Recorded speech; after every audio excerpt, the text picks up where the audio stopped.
furious whirl of wind rotates on a rampage. My God, it's gonna hit us! I just couldn't believe the size of it because it was just too big to be for real. The supercells that spawn tornadoes have other serious side effects. Oh my God! Lightning that strikes hundreds every year. It just hit. It just knocked everyone down. Ow!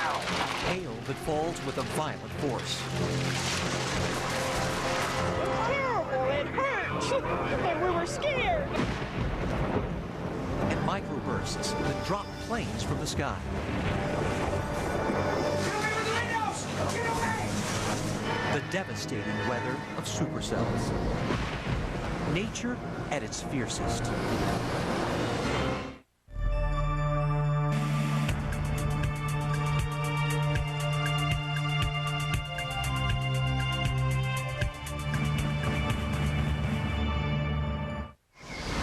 Look at there. Look at the highway trees. Oh, Power line just went out. power line just went out. Look at them. Power lines. I'm getting every power line out.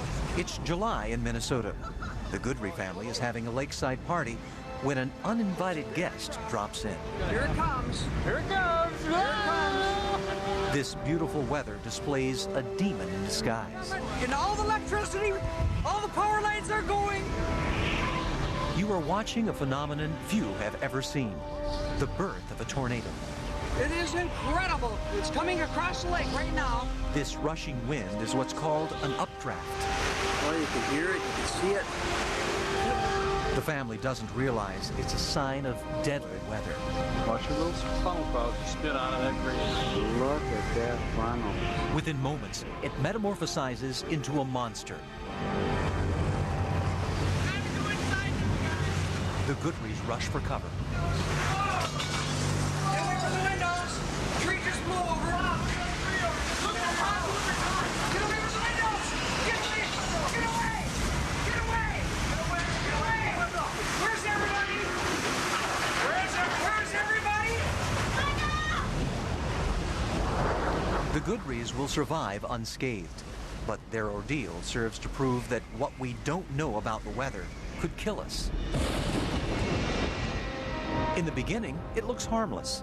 As the sun-warmed earth heats moist air, it rises and condenses, forming clouds. This process is called convection, and when strong enough, a towering cumulonimbus cloud forms, the signature of a thunderstorm.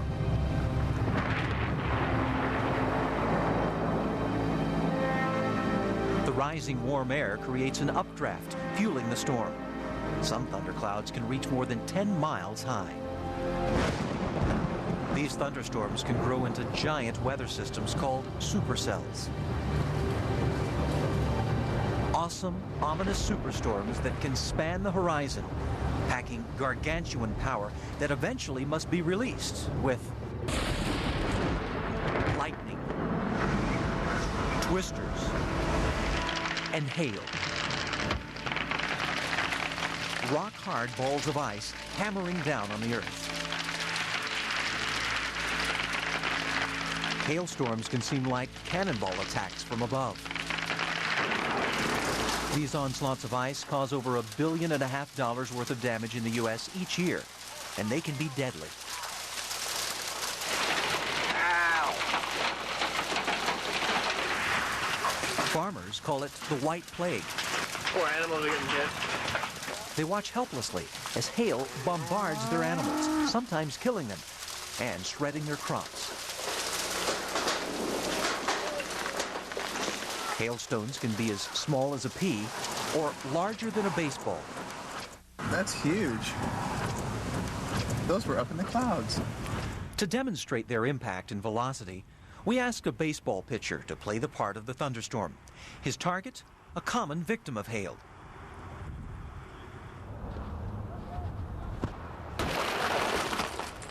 His throw hit at over 70 miles per hour, the average speed of a large falling hailstone. The same thing happened 1,000-fold to a garden nursery in Denver, Colorado, when a monster hailstorm pummeled the city in 1990.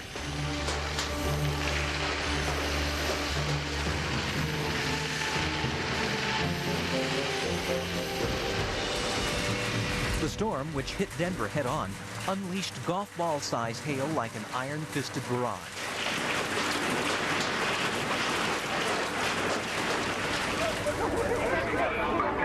For the unlucky moms and kids trapped atop a Ferris wheel, it was as if they were in a war zone. It's terrible. It hurts. And we were scared. And we had a little baby and all.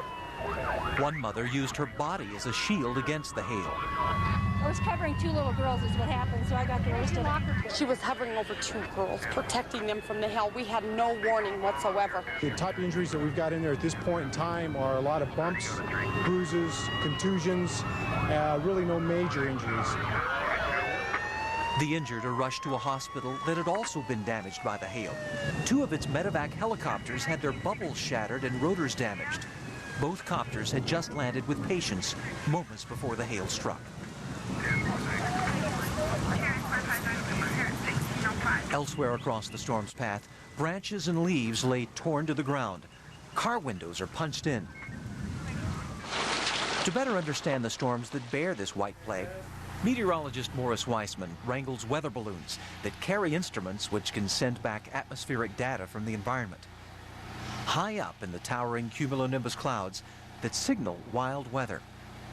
What we were doing is trying to observe the environment around the storms, the kind of environment that would determine, for instance, whether we're going to get ordinary garden variety thunderstorms or supercell thunderstorms on a given day. On days when there's strong vertical wind shear, you actually see the thunderstorm clouds initially tilting over. When we generate rotation in a storm, we generate lowered pressure. That acts like a vacuum cleaner that can suck more air up. The air that's being pulled upward in the updraft is warm and moist, but in the cold troposphere, tiny droplets of water begin to form on dust. Those droplets are blasted up and down in the thundercloud's turbulent winds. With each trip, they're coated with ice, growing bigger and bigger, until they fall to the ground.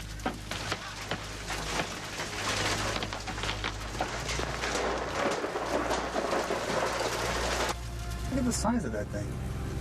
But even hail this size is small. This is a resin model of the hailstone that we call the Coffeyville hailstone because it fell in Coffeyville, Kansas, about 1970. It's one of the largest hailstones that has been collected and weighed.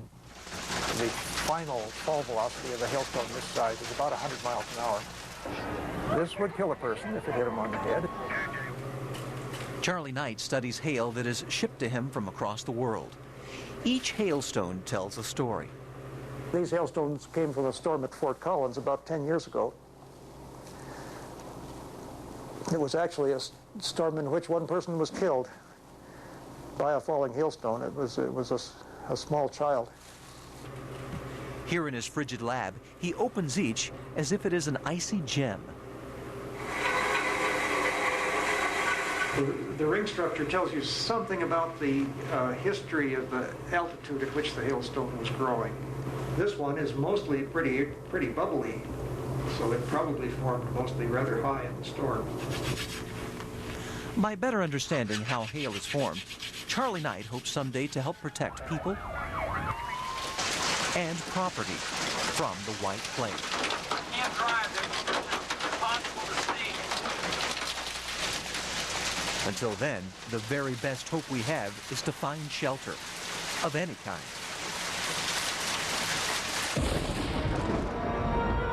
But when supercells are brewing, one must seek shelter wisely. The wrong choice, and you could become a living lightning rod.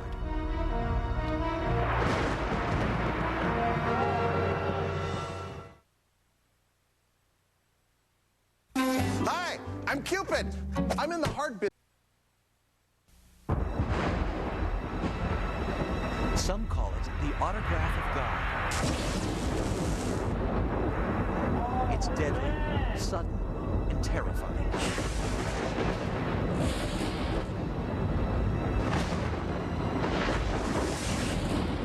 Lightning, white-hot bolts that strike in a split second with 100 million volts of destructive punch. Igniting forest fires that rage out of control. Endangering space launches. And killing more than 1,000 men, women, and children in the world each year. Many more are brutally injured. Primitive cultures feared and worshipped lightning. Today, we realize it is just a spark, a killer spark that can be 60 miles long and as hot as the surface of the sun.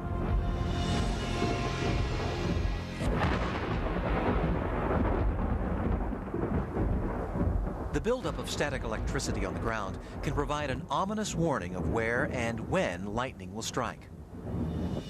When these Colorado hikers saw their hair stand on end, they took these pictures. Moments later, one was critically injured and a nearby hiker dead, victims of a savage lightning strike.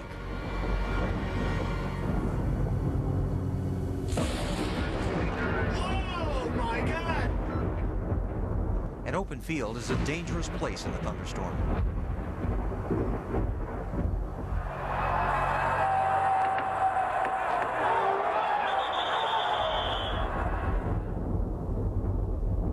When the Decatur, Indiana high school football team sees lightning approaching, they break for cover, but the lightning won't let them escape.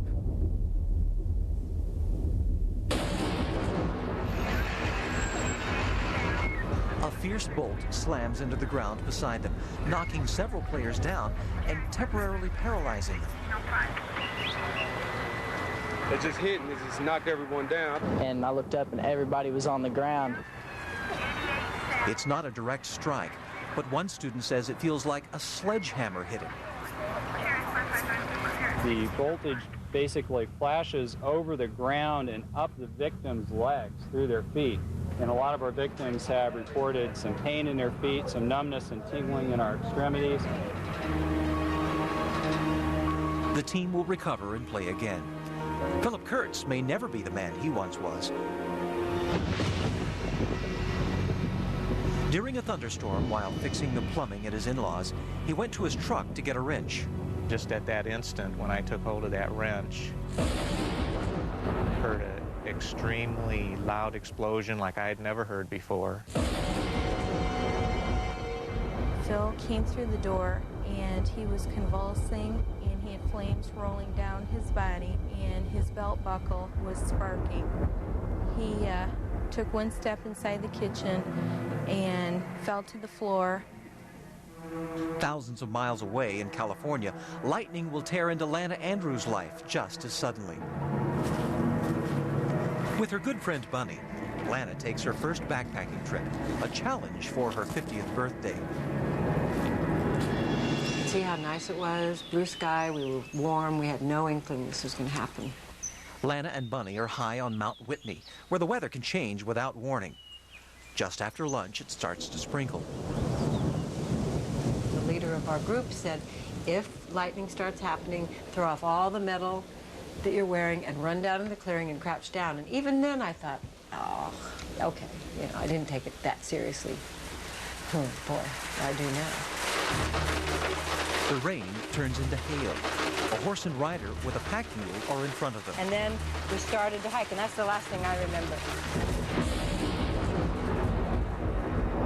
The mule and horse are killed instantly. The rider, trapped under his fallen horse, is screaming. Bunny is stunned but unhurt. She sees smoke rising from Lana's body. She was face down in the mud. The bill of her hat was buried in the mud, and she wasn't breathing. I turned her face to the side and tried to dig the mud out of her mouth. Lana seemed to be dead, but a moment later she began to moan. I didn't feel anything except felt nausea, I felt disoriented, and I felt really cold, chilled to the bone, and shaking. That was so cold. And I said, why are those horses laying down? Horses don't lay down. It shows you my mental state. When lightning hits a person, medical examination often reveals that the charge was conducted by the brain and nerves, which can be badly damaged. The heart can stop, internal organs can be injured, and the skin scorched. One big myth is if you're struck by lightning, you've got to be dead. And So I'm alive, so did I really get struck by lightning? But I did. My injuries are all internal. And it's hard to see. It's hard for people to understand that. Go through. Phil Kurtz says that when he hears silence now, he fears lightning. He's been brought to the special lightning strike team at Chicago's Loyola University. Forward a little bit. A little more. Phil fights bravely against brain damage, internal organ failure, and excruciating pain. Doctors have no cure for what lightning has done to this survivor.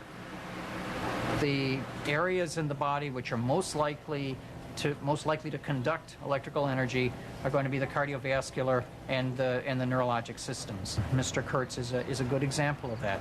While to look at him, he could be someone strolling down the street with his wife. He clearly cannot function at the level that he did. Why does one victim emerge unscathed, another crippled? One live and another die. Scientists are unsure.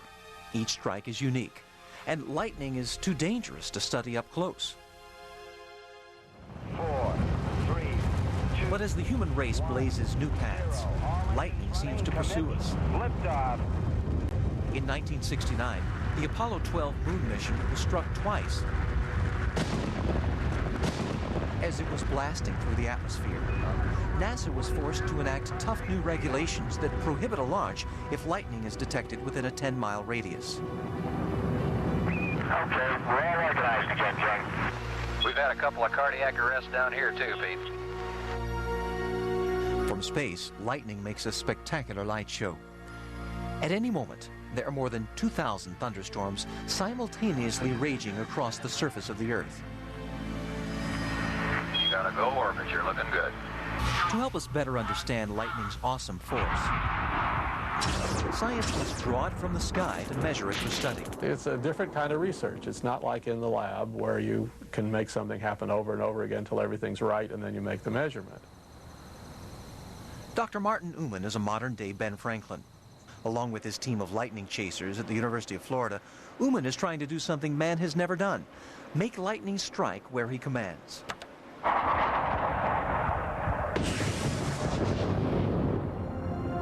Newman does this by aiming a research rocket at thunderclouds. He connects a wire to the rocket and grounds it to a tower.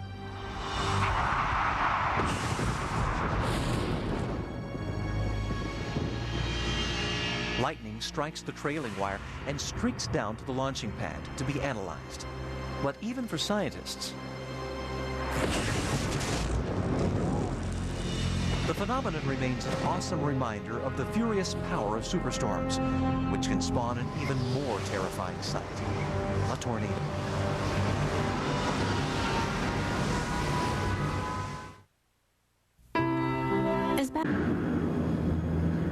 It's the start of tornado season in the dead center of America. A nasty thunderstorm got going in the late afternoon over Wichita, Kansas. The city of Kansas has issued a tornado warning. All day long we've been hearing that there was going to be lots of tornadoes in the area. As retired barber Joe Parsley returns to his mobile home park under a murderous sky, police in the small town of Andover receive the news. A vicious twister is on its way. But the town's warning siren won't work. I was expecting that the big siren to go off, which never did.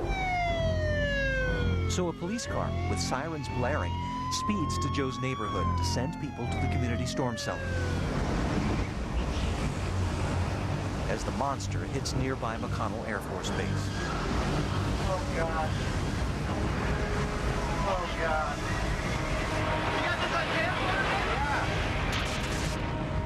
It tears off the wing of a hospital, rips through a bowling alley, and blows a legal center apart. Now it heads straight for the trailer park.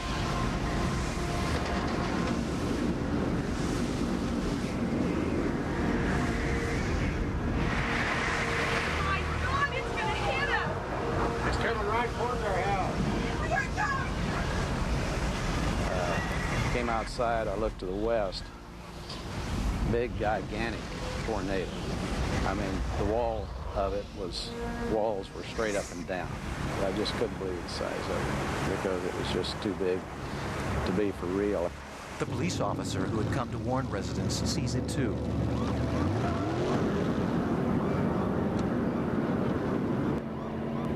He guns the engine, knowing tornadoes can move across the landscape at 50 miles per hour. I realized that I didn't have time to make it to the tornado shelter. I was watching 2x4s and all that debris fly, and I knew that I had to be in a place that would shield me. The only thing I could think of was my pickup truck. Joe dives under his truck and grabs onto the transmission just as the tornado hits. In my mind, I thought, well, I'm going to watch as long as I can because this will probably be the last thing I'll ever see.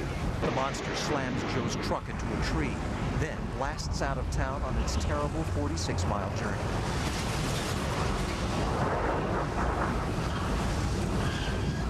It was like the old devil itself had moved on.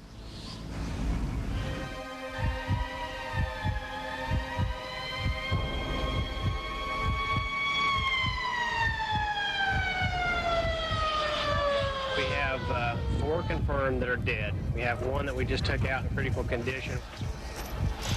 We have 3 that are extremely critical. This violent interruption of small-town life leaves residents stunned. We did see one lady laying along the road, dead there as we walked out. When I came back, I seen a lot of neighbors that didn't make it. It was sad. Other twisters from the same storm wreaked havoc over Kansas. 19 people died that day, 13 in Joe's community, which was obliterated. These 2 trailers were completely gone. We could not find any of the remains. They said that he was out in the field. Maybe he run back in the ditch. Desperate parents search for their children. The luckier relatives have tearful reunions.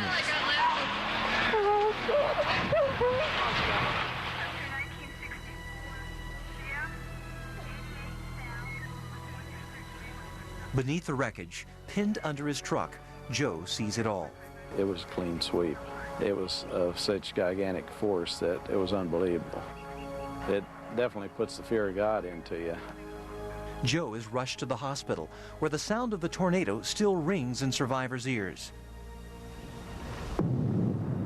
It sounds like a freight train, and it didn't seem like it was ever going to stop. It just kept going and going, and all of a sudden it was gone. Everybody said it sounded like a freight train. Myself, it sounded to me like jets. It was so loud. It was unbelievably loud.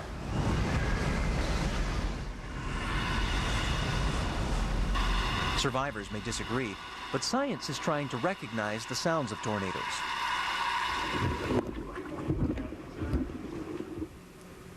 Al Bedard is interested in the noises of nature.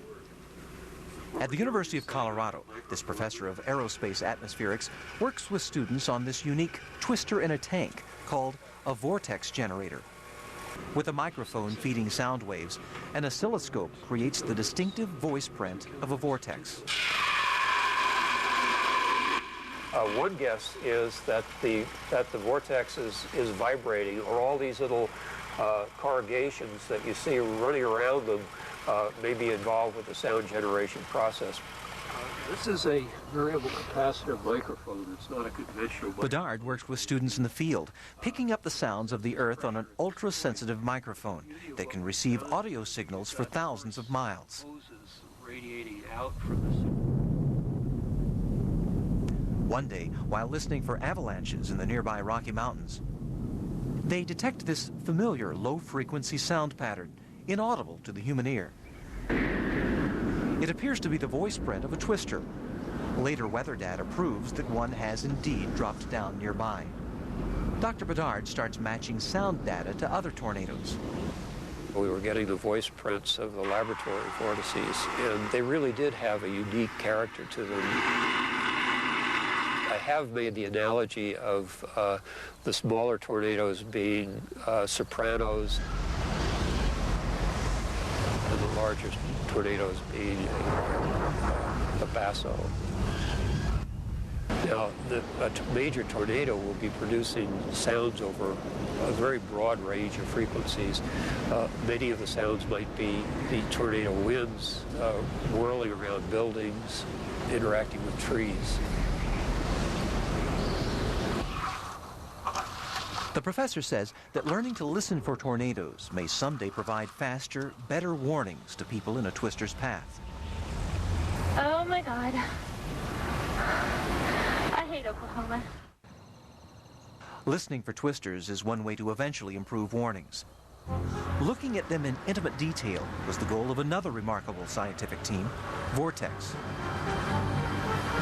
The most common job during Vortex is basically just trying to keep up. We're trying to find out where Vortex was and how far we've been left behind. Dr. Joshua Werman is one of 80 scientists in the largest tornado field experiment ever staged. For 2 summers, a twister-chasing armada loaded with weather-reading technology chases tornado-spawning superstorms. We will attempt to target this storm if it does appear that it will produce a tornado. To understand the inner workings of a tornado, the scientists set out to witness a twister from birth to death. Bobby, we're in danger. Get us out of here. Get us out, quick! But Tornado Alley spreads over 5 states. Each time a supercell builds, the scientists must make a mad dash hundreds of miles across the plains.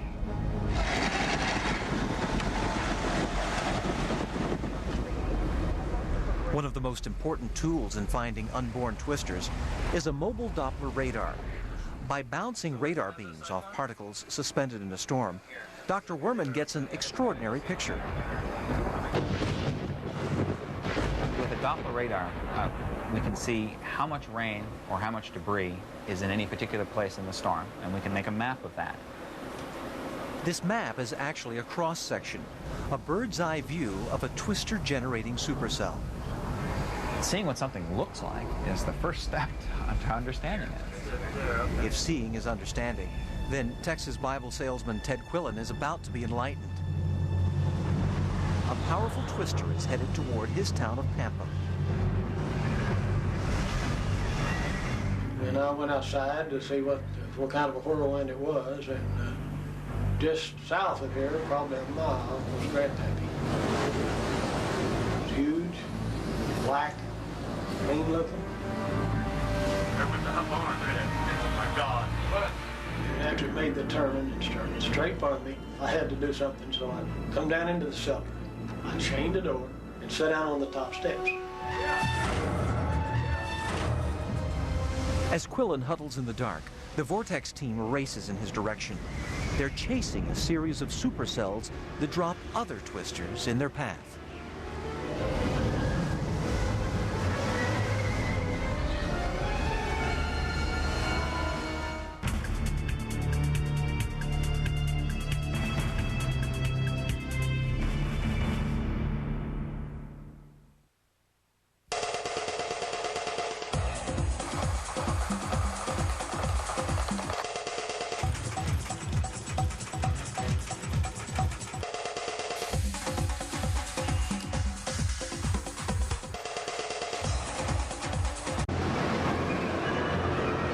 Spinning chaos flings mayhem in the path of Vortex scientists trying to reach the storms causing twisters in Texas.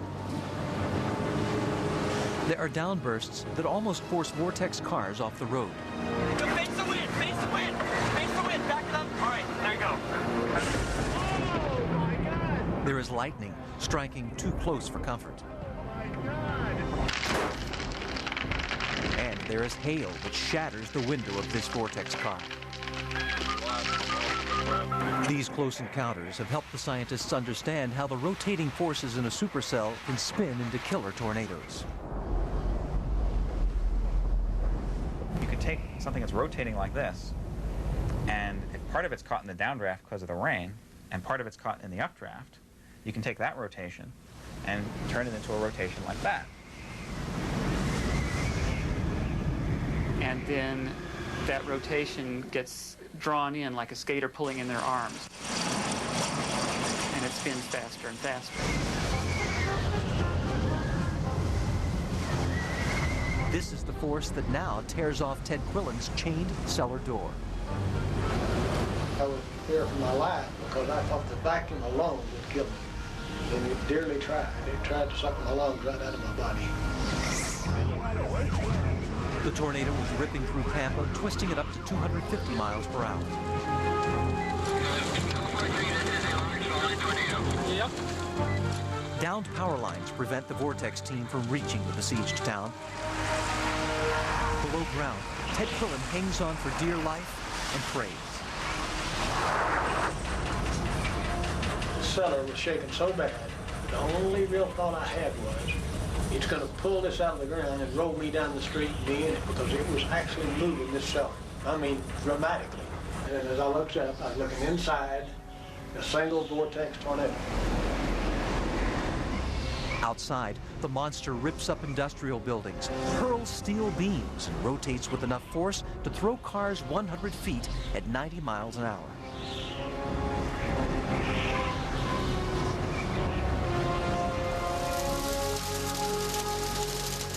There were power lines down, there was a 18-wheeler jackknifed across the road, there were gas lines that were open, the tornado sirens were going. It was pretty obvious to the eye that this storm meant business. It was just a wonderful looking supercell and was showing rotation. It is a violent, classic supercell producing violent tornadoes. In the tiny burg of Dimmitt, Texas, the convoy of weather equipment is finally in the right place at the right time. The supercell is about to give birth to a twister. This thing is huge. That is a major tornado. Vortex has the funnel so surrounded that it almost lands on a scientist on the far side of the field. As it forms, the rapidly growing infant rips up highway asphalt. I had teams all around it. I knew exactly where the tornado was in time. Yeah, we knew we had it. We knew we had it nailed. I'm sure I'll remember that as one of the, sort of best days of my life. It was just amazing data, like no one had ever seen before. And I was basically just glued to my computer screen, seeing the inside of the tornado. The Dimmitt Twister became the most thoroughly observed tornado in history. New insight into a tornado's anatomy emerged as the Doppler cross-sections were analyzed. A downdraft is observed, plunging from the supercell at 50 miles per hour. As the air spreads toward a common center from all sides in this downdraft, when it gets to that common center, then it abruptly turns upward and spins stronger, and that's the tornado itself. This was just the beginning of the revelations for the men fortunate enough to see the inside of a twister and live to tell about it. And it's coming right toward us here. So I'm going to back off and begin to take some cover. I'd always wanted to see one of these things up close. And this was closer than I wanted, but it was so beautiful and everything just what you think it would be. The power, the awesome, perverted power of this thing.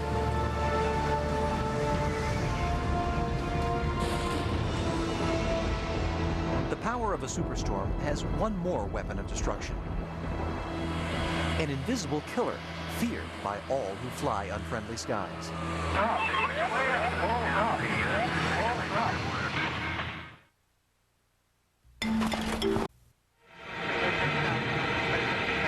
Pilots dislike thunderstorms.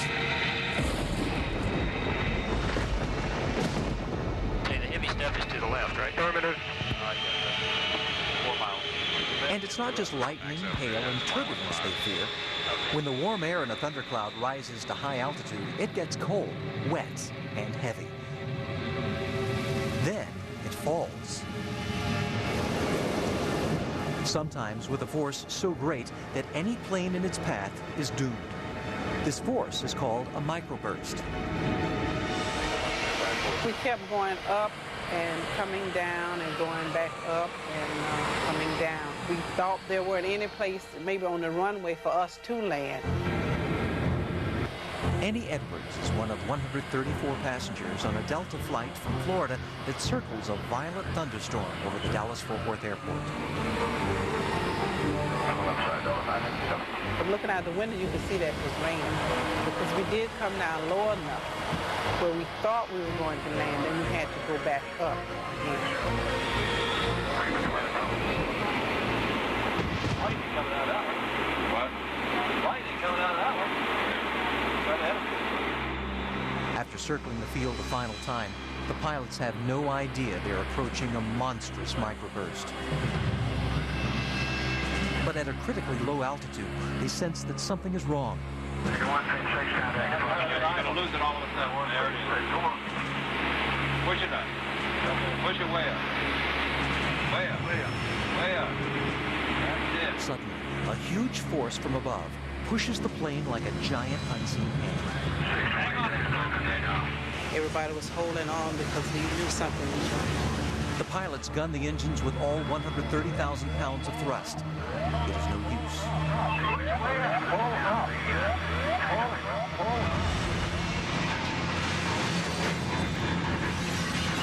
The fire was approaching me. I could feel the heat, but it did not burn nor singe.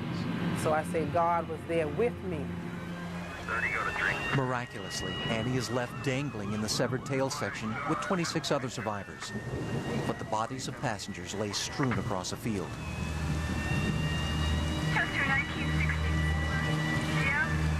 I heard nobody scream. I heard nobody cry out or anything. It was complete silence. The violent thunderstorm had undoubtedly caused the crash. But what part? Wind shear was suspected, but the facts didn't add up. Investigators combed through the wreckage of Flight 191 and pored over the data from earlier crashes. The culprit is shown in this computer animation, a savage breed of wind shear called the microburst. Wet, heavy air that drops at up to 60 miles an hour, slowing a plane so it loses the lift it needs to stay aloft. It's now believed that microbursts caused half of all air disasters before that fateful day. They're sudden, and you get no warning. You can fly for 30 years and never have an experience with one, and all of a sudden you find yourself out of ideas and airspeed in a very crucial point of the flight. Pilot Dick Yenny has become a microburst pro. He's part of a NASA team created in the wake of Delta Flight 191. Its mission, to develop microburst detection technology for commercial aircraft.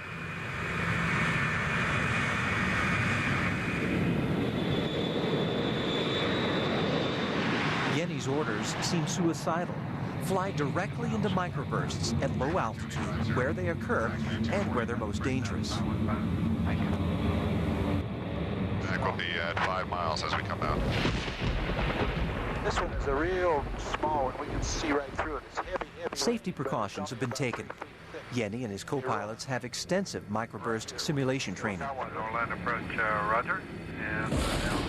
The plane's fuel tanks are specially sealed to prevent lightning from exploding the plane.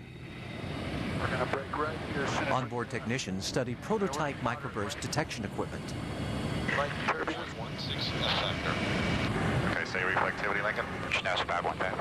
The red arrow near the center of the screen shows where the plane is. The oval represents a storm system. The small square within the oval is an oncoming microburst. ECA is going around ahead. Microburst alert.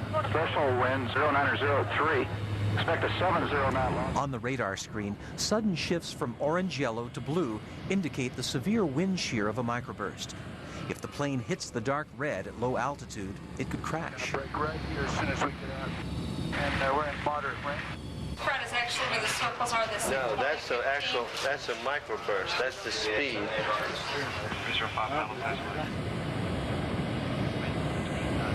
The pilots use the detection displays to avoid the deadliest downdrafts.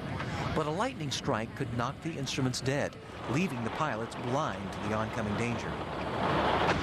Oh, I think we got struck by lightning. Yeah, we heard it pop back here. Well, what do we have to do after a lightning strike? The only thing I see back here is that Dave Hinton is glowing red and his hair is all kinky. Yeah, 46 back radar.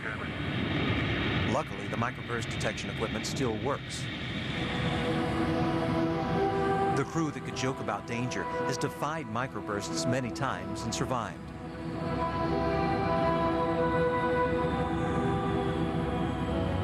Through their efforts, NASA and the FAA have perfected similar wind shear and microburst detection systems, which now give pilots a warning of 30 seconds or more, eliminating a deadly surprise. The NASA flights helped create new microburst survival guidelines for pilots. That evolved into this virtual reality simulation. Pilots can hit the severe wind shear of a microburst in cyberspace to learn how to handle the real thing.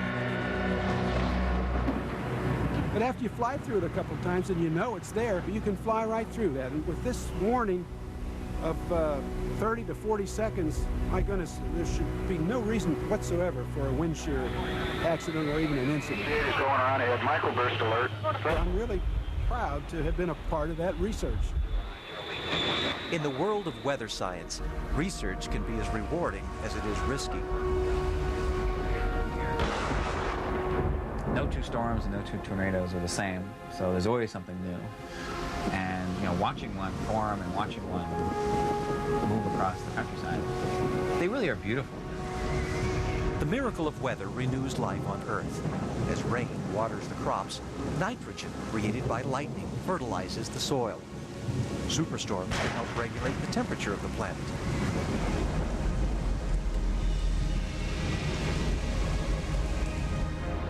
And in tornado-ravaged farm towns like Andover, Kansas, the weather brings lessons in life itself.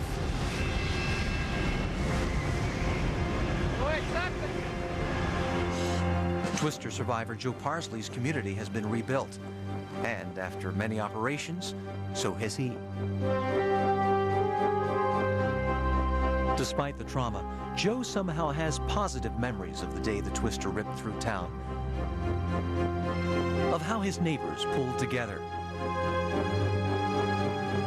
and of his first thoughts as death passed him by. All of a sudden I realized, hey, I've survived this sucker, you know, I'm still alive. Unbelievable to me that I was. Stay tuned for your local on the 8s coming up.